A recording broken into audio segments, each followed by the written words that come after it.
on Undisputed. The Athletic has chosen the best player ever to wear each number in NBA history from 00 all the way up to 99. Number 3 caught my eye because Allen Iverson was chosen over Dwyane Wade. Shannon Sharp, do you agree with that choice? Skip, I probably would have went with D. Wade for the simple fact the 3 championships and the Finals MVP. And when he was clearly the best player on the first championship team, I think it was 06, in which they won. They come from down 0-2, and they ended up beating the Dallas Mavericks. But Skip, their careers are very similar as far as credentials. D. Wade was a 2-time first-team All-NBA. AI was 3-time All-NBA, 8 for D. Wade, 7 for AI. 13-time All-Star for D. Wade, 11 for Allen Iverson. And as I mentioned, D. Wade won the Finals MVP. AI won the regular season MVP. So I probably, Skip, would have leaned more to D. Wade and D. Wade was a first-team All-Defensive, 3-time All-Defensive team. AI didn't give you a whole lot on the defensive side, Skip. He could steal the ball, but he was so small. He was probably maybe 6 foot tall, maybe $155, $160, soaking wet. So he didn't really provide a whole lot on the defensive side. But Skip, he was spectacular. And he was, all these guys that's wearing these elbow sleeves, where do you think they got that from, Skip? They got that from AI. AI wore the elbow sleeve. AI came with the cornrows. They changed the rules because of AI. Because AI t-shirts were getting bigger. He was $165 and had a t-shirt on that would have fit Shaq. And his pants would have fit Kevin Garnett. So David Stern said, no, that's enough for that. His impact might have been different than D. Wade's in the NBA, but I would have went D. Wade, Skip, for the simple fact I think D. Wade accomplished a little more as far as championships than AI. But I can understand, but I'm not disappointed that they chose AI. I'm disappointed. I'm offended. I'm still shell-shocked over it because I am the biggest Dwyane Wade fan.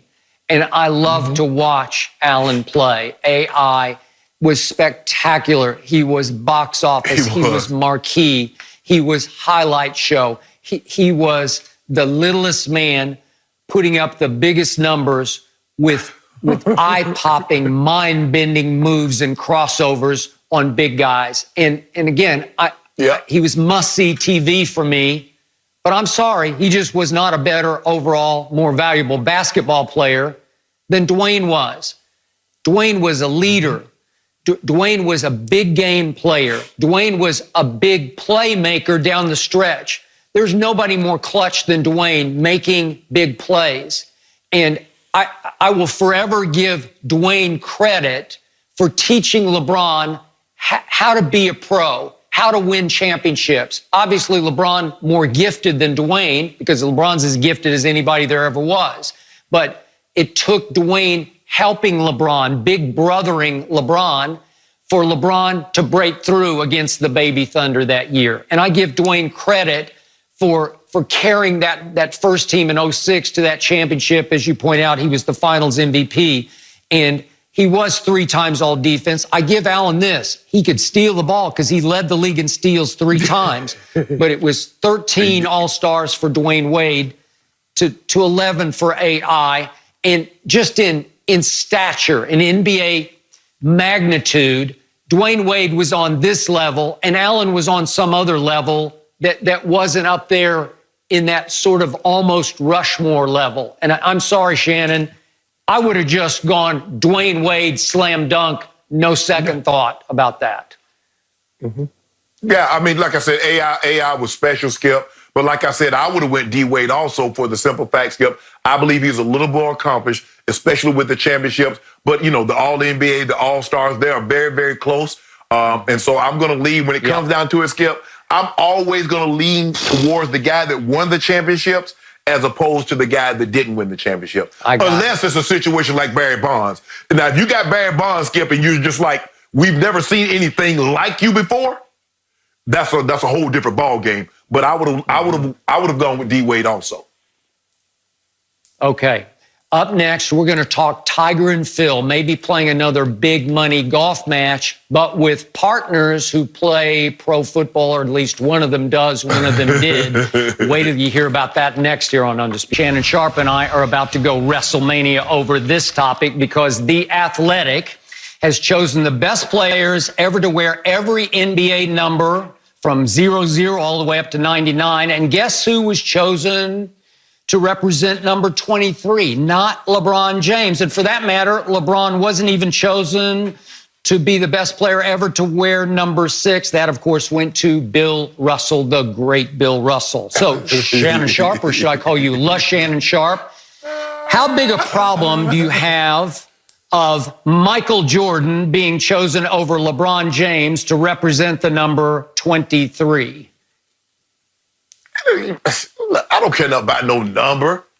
We know what time it is. One guy's about to have 13 first-team All-NBA. The other guy had 10. Nobody has had, we have not seen a player enjoy this level of greatness for this extended period of time in NBA history. And I was watching a game because last night it was on another network, games 5 and 6, games 5 and 7.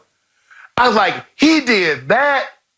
Skip, did you know he's the only player in finals history to lead everyone in every statistical category, points, rebound, assists, steals, and blocks? Skip, that's never been done. Game 7, a triple dub, most triple dubs in final history. Skip, stop this. Yeah, okay, fine. We get numbers. What it seems to me, whoever had the number first got the cred. So, okay, yeah, he had the number first, so what? It's no big deal. We ain't crying about all that. But you know what time it is, Skip. You keep hanging, but he's 6-0 with 6 this and the walk-off. I get all that. But that ain't changing my view. LeBron James is the greatest basketball player to ever dribble a basketball and play in the 70-plus year history of the NBA. That's facts.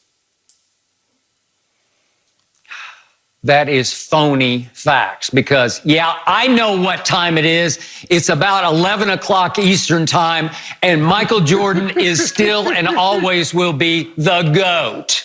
And you are having a terrible week, and you will not give it up, even though you should, because you're sounding more and more delusional, because this week, Michael Jeffrey Jordan was even voted in an ESPN fan poll the greatest college player ever. And now on top of that, The Athletic says, well, undoubtedly, the player who should represent number 23 in NBA history is Michael Jordan. Obviously the original 23, but he's the GOAT. And you've got to give this up because in the end, Shannon, it's laughable for you to even try to make this case. It's laughable for LeBron. In fact, I saw a clip on ESPN this morning of LeBron talking about what was it on More Than an Athlete that he was doing with Maverick Carter. And he was saying, the night that we came back from 3-1 down in one game 7, that's when it hit me. This makes me the greatest player ever. No, it doesn't. What are you talking about? Makes you the greatest player ever? I mean, okay, the reason he's got all those numbers is he's played forever. What's he up to, like 22 years now? And he played in 8 straight finals because he was able to dominate the Eastern Conference. So he played in the finals. He poured numbers into the stat sheets of the finals. He stuffed the stat sheets of finals because he got to play in so many of them. But he's 3-6 in those finals. He did a reverse Tom Brady. Tom's 6-3 in Super Bowls. He's 3-6. And he's lucky because Ray Allen saved his legacy with the greatest clutch shot I've ever seen, or they would have lost that one to my Spurs.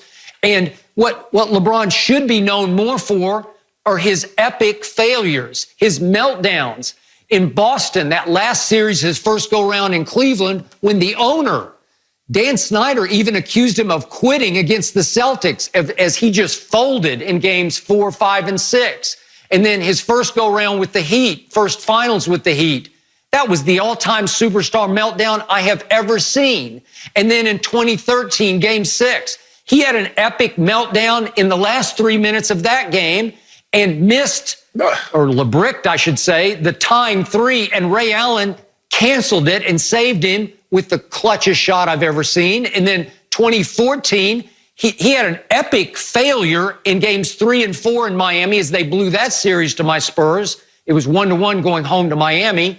then 2014, go look. It's just one after the other. That was when they got blown off the floor by a record margin by my Spurs. And then how about that game one at Oracle a couple of years ago when he just melted down after overtime and quit on his team? I don't know. Jordan didn't ever have one of those, and that's all I can remember from LeBron James.